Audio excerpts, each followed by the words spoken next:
previous lecture we were discussing about the simulated potential flow by past a circular cylinder by considering a uniform flow and a doublet superimposed together.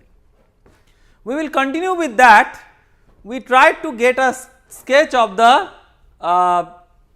streamlines around the body. Now we will calculate the pressure distribution around the body. So to calculate the pressure distribution,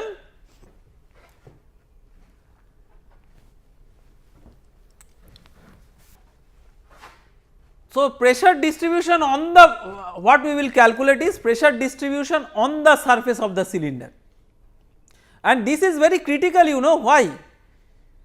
As per the theory of boundary layer, pressure distribution outside the boundary layer is imposed on the fluid on the boundary layer itself. So if you calculate a pressure distribution from potential flow consideration, that pressure distribution can be considered to be valid on a fluid where boundary layer assumptions are justified, even for a case when viscous effects are present. So although the pressure distribution is calculated based on potential flow. So this is one of the big applications of potential flow. Of course you can use that potential pressure distribution up to an extent till you have boundary layer separation. If you have boundary layer separation, you cannot use that. So assuming, so first of all it is a potential flow, and if density is constant and if there is no great difference in elevation, then you have P plus half rho u square, or rather V square, is equal to constant, right. So what are the assumptions behind this? Steady flow and constant density flow, irrotational flow, okay. So with these considerations you can write that and there is no negligible change in potential energy. So with this P plus half rho V square equal to constant. So you can write whatever is coming from infinity, first stream, this is P infinity. So P infinity plus half rho u infinity square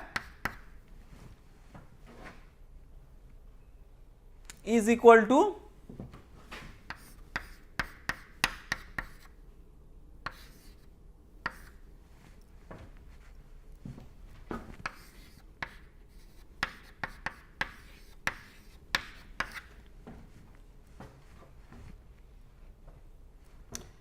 P plus half rho V r square plus V theta square,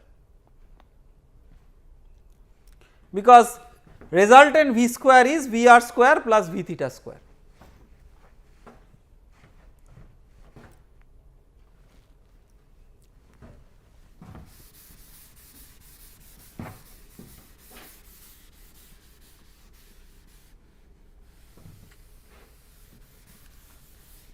So this P we are calculating where? On the surface of the cylinder, that means small r equal to capital R. So P infinity plus half rho u infinity square is equal to P plus half rho V r at the surface of the cylinder, we are calculating this at the surface of the cylinder, V r is 0 and V theta is minus 2 u infinity sin theta. So this is 4 u infinity square sin square theta. So in fluid mechanics, a non-dimensional pressure is defined as coefficient of pressure Cp is equal to, this is called coefficient of pressure, P minus P infinity by half rho u infinity square. So this is 1 minus 4 sin square theta as per the potential flow theory. So if you calculate it, so you start theta equal to 0 from here, and then if you make a sketch of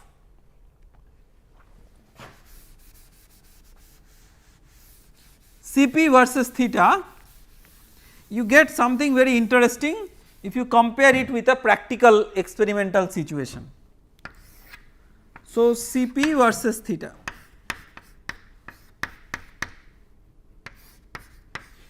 So, see at, so this is, let us say this is pi by 2 and this is pi. So, when, so let us say this half cycle is of our interest. So, when theta equal to 0, Cp is 1. When theta is equal to pi by 2, it is 1 minus 4, that is minus 3. So, 1, 2, 3, this is minus 3. So, this point, and when it is pi, it is again 1, this point. So, through these 3 points, if we draw a sinusoidal curve,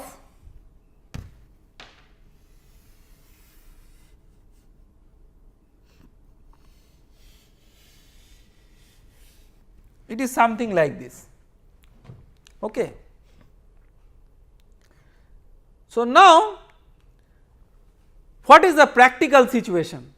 The practical situation will be, let us compare this with a practical situation of Reynolds number 10 to the power 5. Reynolds number 10 to the power 5 means rho u infinity into 2r by mu, the viscosity of the fluid. Let us say that is 10 to the power 5. So, you will see that up to a limit which is very close to pi by 2, it will follow this trend, and then this will be like a constant. So, this is Reynolds number equal to 10 to the power 5. The reason is that there is a boundary layer separation at this point, after which there is a wake where you have almost a constant pressure distribution. So, up to this you can see very faithfully till the boundary layer has separated, very faithfully you have the pressure distribution reproduced by the potential flow theory solution. So, it is not that the potential flow theory is absolutely hypothetical and it has no relationship with the physical reality. Okay. So, we have seen how to model flow past a circular cylinder, but if you calculate a drag force on the cylinder, which is a matter of great engineering importance, because of the symmetry of flow, purely because of symmetry of flow, you can see that the drag force will be 0, right. So, whatever is the pressure distribution from this side, the same will be the pressure distribution from this side. So, the horizontal components will cancel and that will make the drag force equal to 0. But in reality, if you subject a cylinder to a flow, then there will be a drag force, and it is very important to pinpoint what is that drag force. So, to get into that, we have to introduce something, some feature in addition to the uniform flow and the doublet, to introduce the drag force on a cylinder. So, that particular thing is nothing but a viscous effect. So, when this viscous effect was not considered in the analysis, it was considered to be a paradox, and that was called as D'Alembert's paradox, that although there is a fluid, there is a solid body, but net drag force is 0. This theoretical calculation which gives 0 drag force is not because of any paradox, but because of the fact that viscous effects are not considered here. When viscous effects are considered from the Cp versus theta real graph which I had just drawn, you can clearly see that the pressure distribution on this side is different from the pressure distribution on this side, and that will give rise to an asymmetry. What about lift force? So, what is drag and lift, just to recapitulate? So, if you have a body of any arbitrary shape, if you have the resultant force, that resultant force you can decompose into two parts. One is along the direction of flow and another is perpendicular to the direction of flow. In the plane you can resolve it into these two components. If it is a 3-dimensional flow, you can also have a lateral thrust component, and these components are very important because all the aerodynamic situations, that is how aircrafts fly and all, these depend on a significant control over the lift and the drag force. So, and also the lateral side force. So, this is called as the drag force and this is called the lift force.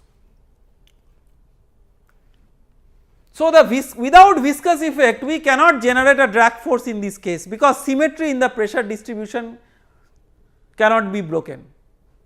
The next golden question is, without viscous force can we generate a lift force?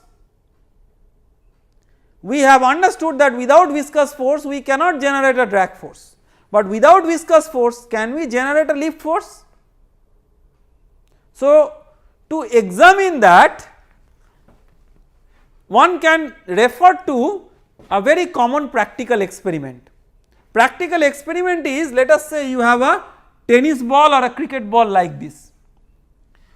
So, in a fluid where viscous effects are even negligible, if you make this cylinder or a sphere for a ball, you may approximate it as a sphere. If you spin it in this way, then you will find that there is a tendency of it to go up or down depending on the direction of the spin, and this is the so called top spin in a sports ball, and this is due to an effect called as Magnus effect. So, what is this effect which can give rise to a lift force where everything is absolutely symmetric? So, intuitively we do not expect a lift force. In fact, in this case you do not get a lift force, because again just like the drag forces from the two sides have cancelled, lift forces from the bottom and the top will also cancel. But if you bring in a rotation, rotation can break the symmetry, not for the drag force but for the lift force. So, rotation in the paradigm of a potential flow is something which is what type of vortex? We have discussed this in kinematics. This is a irrotational vortex or a free vortex. So, we will consider a rotation, and to bring in a rotation the natural choice is a particular type of flow which is a free vortex flow. We cannot bring force vortex in the picture here because that is not an irrotational flow. We are talking about irrotational flow here. So, we will next study, our next example is vortex, and this, although we say vortex, this is irrotational vortex, we have to specify this very clearly, or free vortex. So, how is a free vortex defined? Free vortex is defined as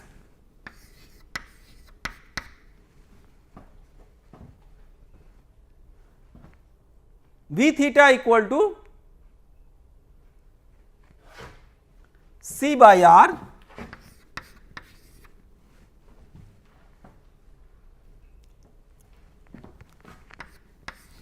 and VR equal to 0.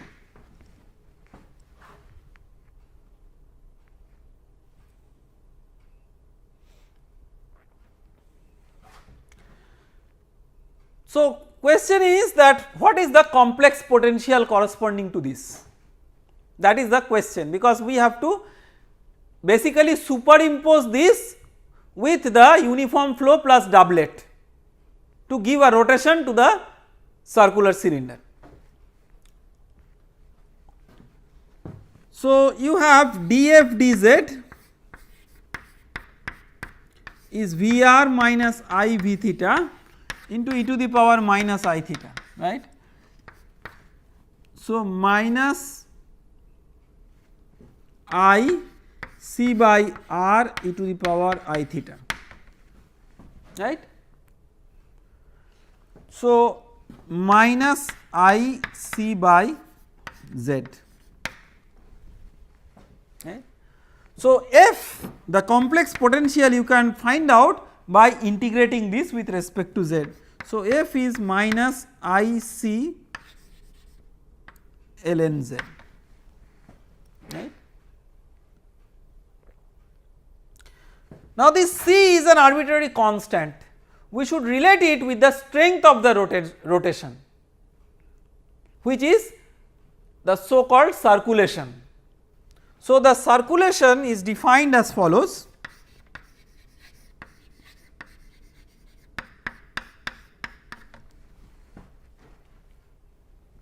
How do you define this circulation? You define this circulation as the cyclic integral of, or a contoured integral rather, contoured integral of V dot dl over a closed path. So, this is nothing but V theta into R d theta from theta equal to 0 to theta equal to 2 pi, dl is R d theta. So, V theta is C by R and these two get cancelled, that is how you can get rid of the singularity. So, this will be C into 2 pi, therefore, C is gamma by 2 pi. So, this you can write minus I gamma by 2 pi z,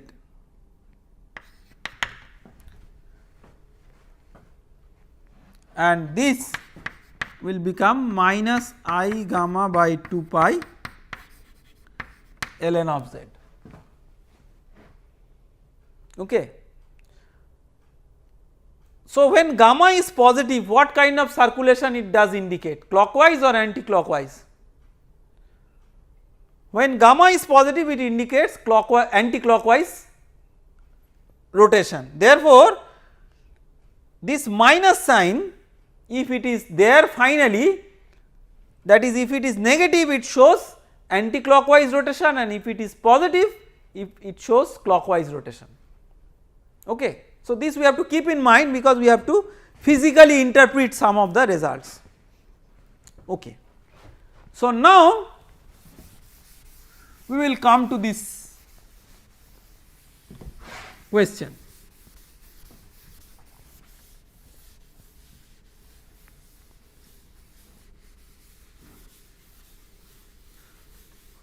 What is the superposition of uniform flow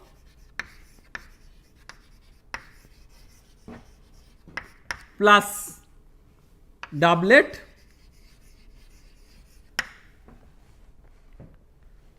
plus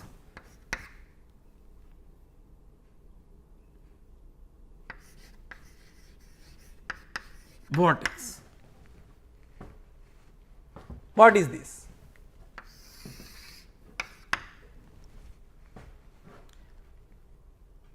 So, uniform flow plus doublet is physically representative of a flow past a circular cylinder when the cylinder is not rotating, and this adds a rotation to the cylinder. Okay. So, this physically mimics flow past a rotating, so potential flow past a rotating circular cylinder.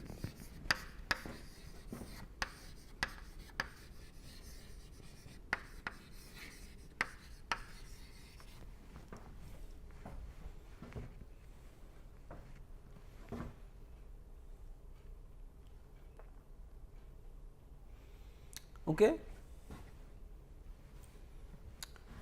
So, in this case what is F? Uniform flow along x axis is u infinity z plus doublet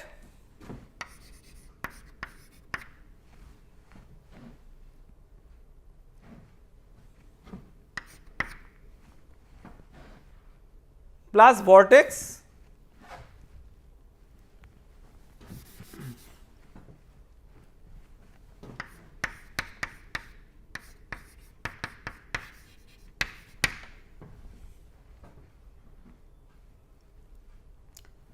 this M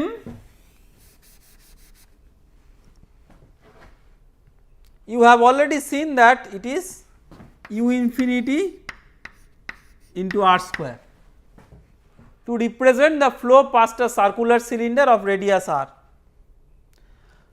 Now, with the introduction of this, with up to this we had already ensured that there is no penetration boundary condition at the surface of the cylinder. With the introduction of this, that is no more assured. So, we can assure this by adding a constant, say a plus IB to the expression of the complex potential, because in that case we can choose A and B as per our freedom. This is just a constant. So, it will not reflect in terms of velocity, it will just alter the values of the stream function and velocity potential, but not their derivatives, because these are constants and velocities are derivatives of stream function and velocity potential. So, this will not alter the velocity, but it will allow us to adjust the velocity in such a way that the radial component of velocity is 0 on the surface of the body. Okay. So, how do you do that? First of all, let us write this u infinity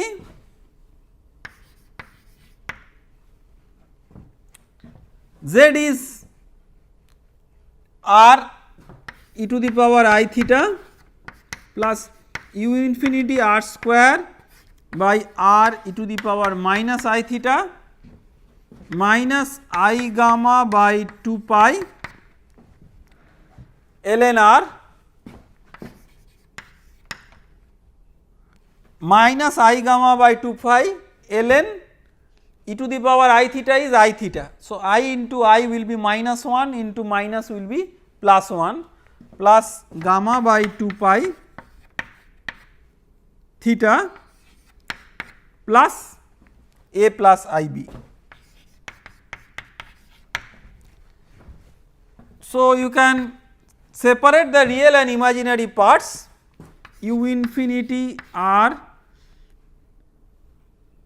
plus u infinity r square by r plus gamma by, so this into cos theta plus gamma by 2 pi theta, this is the plus A, that is the real part, right.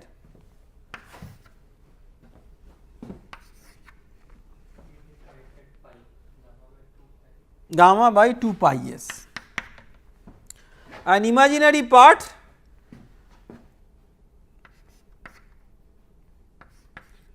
u infinity r sin theta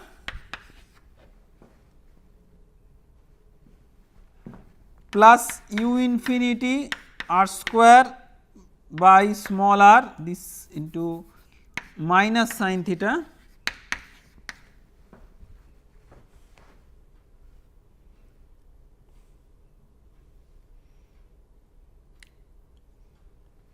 minus gamma by 2 pi ln r plus b,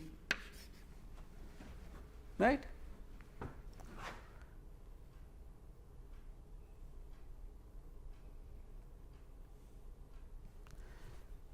So, this is phi,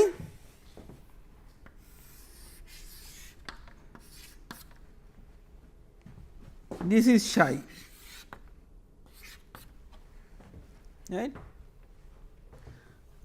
So, to set up a no penetration boundary condition with a reference streamline on the surface of the cylinder, you must have psi equal to 0 at small r equal to capital R.